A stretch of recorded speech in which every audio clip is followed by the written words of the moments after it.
Xalqaro kechirim tashkiloti Turkiya sho'basining a'zolari Anqarada Xitoyning Uyg'urlar ustiga zulmiga qarshi namoyish o'tkazdi.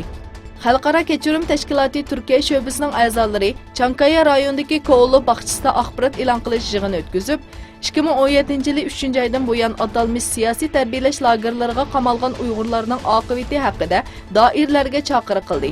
Shuning bilan birga, bugun İYİ Partiya İstanbul tashkiloti Xitoyning Sharqiy Turkistondagi zulmiga qarshi turish uchun maydonlarga chiqdi.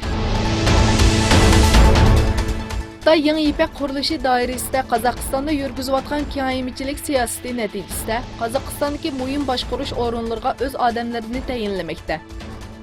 Turkiston press to'rining xabar qilishicha, Lu Xinching ismli bir Xitoy Qozog'iston Mangistov yer osti boyliqlar va neft tadqiqot markazining boshliqligiga tayinlangan.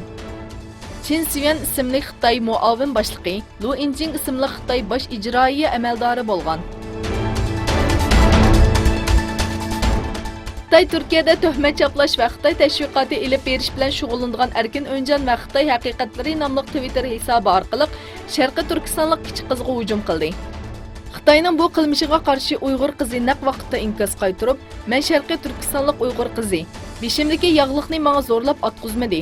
Shundaqla men sizlar degandek terrorchimi emas" deb radiya berdi. 20 davlat guruhi yig'inida Xitoy davlat raisi Xi Jinping Saudiya Arabiston valiahdi Muhammad ibn Salman bilan ko'rishdi. U Xitoyning Saudiya Arabistonning iqtisodiy taraqqiyoti va ijtimoiy islohotini qo'llaydiganligini bildirdi. Saudiya xabar agentligining xabar qilishicha, uchrashuvda Xi Jinping bilan Salman Saudiya Arabistonning 2030 orzusi bilan Xitoyning bir balvoq bir yo'l strategiyasini o'zaro moslashtirish, Saudiya Arabistonning Xitoyga energiya eksporti va o'zaro mablag' selish qatorliqlarni muzokara qildi.